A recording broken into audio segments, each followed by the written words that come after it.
And as you know, it's very, very well. We have governors from the entourage. We have ministers from the entourage. And so, any moment from now, the moment they arrive, we will be taking up and ensure that today's event, of course, culturally rich. We time to take up the part B of today's event, which is the coronation proper, to take over in earnest. Once again, we appreciate you. Thank you for coming to celebrate with us here in Ibadan as we coronate the 44th Olubadan Ibadan. For those who may not know, the number 44 is a special number for our king. He was born in September 25, 1944. So if you ask me, I think his number is 44.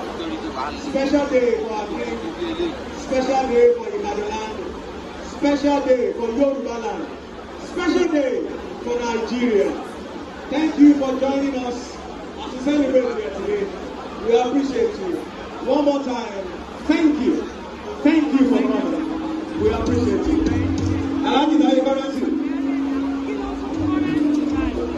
Bọ́lá Tinubu,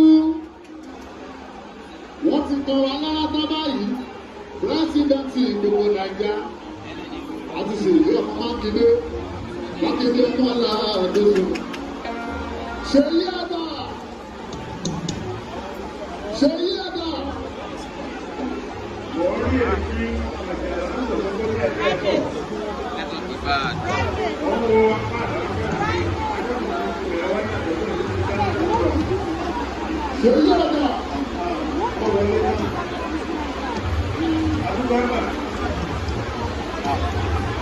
Bàbá dẹ̀ ń sùn lẹ́rẹ́.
Àwọn èèyàn ajá wọlé adẹ àwọn àbúkà tí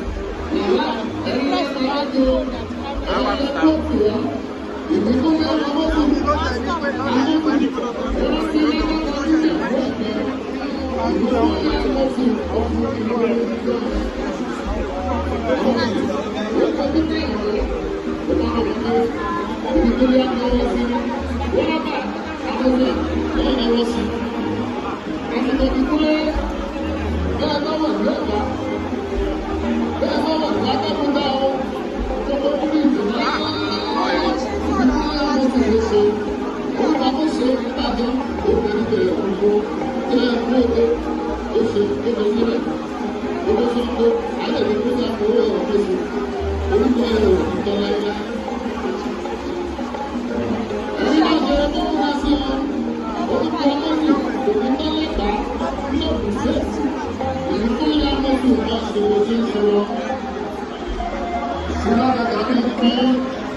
ní baba Ládọjà kábíyèsí wọ́n bá lọ bá Adédùbú wọ́n láwọn fẹ́ jẹ gọ́fúnà baba Adédùbú bá ní mo ní béèrè mẹ́ta fún ẹ o ṣé o lè parọ́ ẹlẹ́kejì ṣé o lè jà lójú títì pẹ̀lú aṣọ tó dáa jù tó ní bíi tọ́ọ̀gì kábíyèsí ní èmi ò lè ṣe yẹn o oníkòkòrò o ti fẹ́ lé méjì o wọ́n ní màá bí ẹ̀ ń kẹta o ṣé o lè pa àyàn kó wá pọ̀ ọlọ́pàá tọ́lọ́pàá bá dé kó ní ṣe ẹ̀rọ́kù tó wà ńlá lẹ̀ èmi mo pa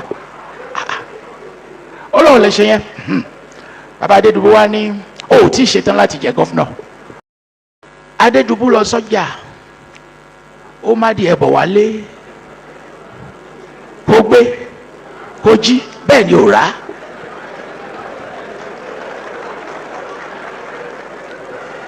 ìdá méjì Ìbàdàn tá à ń pẹ̀ lẹ́nìkan ṣoṣo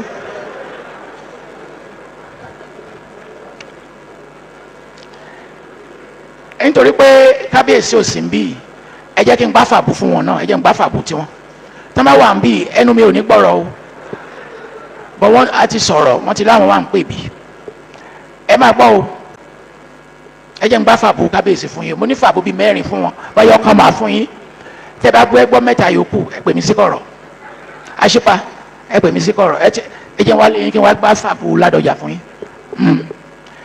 ní baba Ládọjà kábíyèsí wọ́n bá lọ bá Adédùbú wọ́n láwọn fẹ́ jẹ gọ́fúnà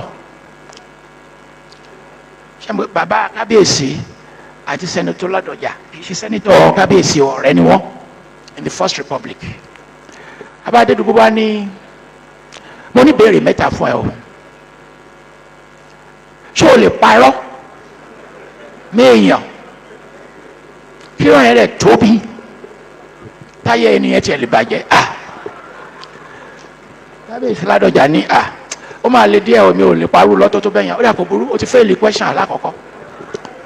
Ẹlẹ́kejì, ṣé o lè jà lójú títì pẹ̀lú aṣọ tó dáa jù tó ní bíi tọ́ọ̀gì? Kábíyèsí ní èmi ò lè ṣe yẹn o ó ní kò burú ó ti fẹ́ẹ̀lì méjì o.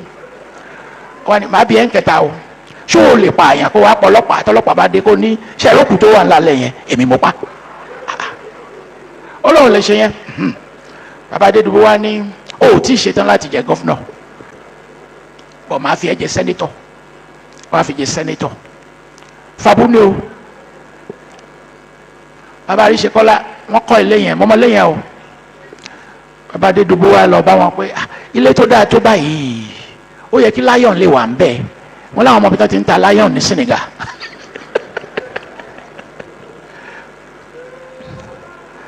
Wọ́n ní wàá lọ mú owó lion yẹn wá ni o.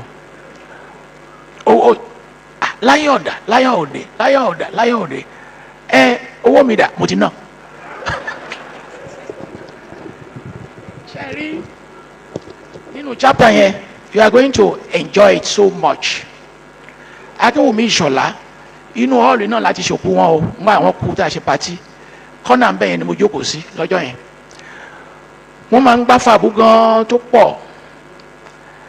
Nítorí wá ṣẹlẹ̀ ni pé àwọn èèyàn tí ò mọ̀ ń pa Ìbàdàn wọ́n á rò pé irọ́ ni Fàbú yẹn irọ́ yàtọ̀ sí Fàbú. Ṣé ẹ̀rọ àwọn tá à ń gbá Fàbú fúnra wa àpárọ̀ fúnra wa bọ̀ wá ti mọ̀ pé Fàbú là ń gbá.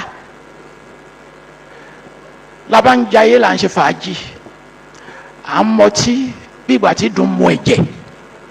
Fàbú tèmi ni mo fẹ́ gbé fún yín yìí o. Fàbú tèmi nìyẹn o. Lọkùnrin yẹn bá dé kí ló dé olóhùn àtìyàwó ń jà ká fún mọ̀ràn jókòó ẹ bá ń gbé pẹpẹ súpù fún ó mú báwa ṣe ń mọ̀gò kan ló náà mú kó lówó lọ́wọ́ o ṣùgbọ́n níbàdàn ni àwa alágbádá ńlé o bóde bá ti ya ẹ̀kẹ́ sí a àwọn òlò lọ́wọ́ ṣùgbọ́n ẹ̀kẹ́ sí a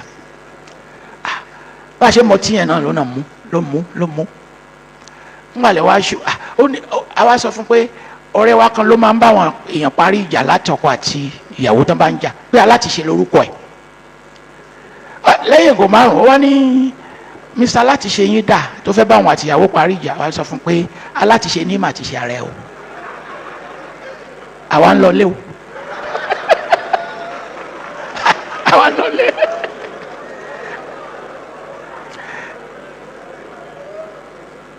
ṣe rí Fàbú yẹn kì í ṣe wípé àwa méjèèjì tá a jọ ń gbà kì í ṣe wípé a fi ń parọ́ ṣùgbọ́n tẹ́ bá ti gbé àlejò sí òun á rò pé irọ́ lẹ̀ ń pa ni torí gbà míì wọn ò mọ bí a ṣe ń sọ̀rọ̀ àti bí a ṣe ń jù síra wa àti bí a ṣe ń fi àwàdà sọ nǹkan ńlá.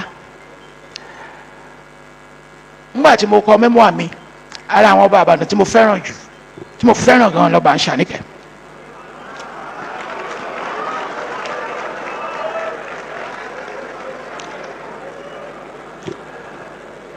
When I saw the program for Kábíyèsí Ládọjà, I sent an emissary to him. I said, don't attend every event because at 81, anything can happen.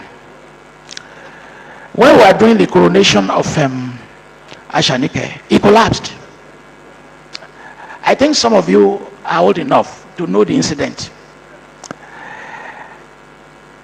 On his coronation day, they asked him to prostrate publicly 3 times. This is page 172.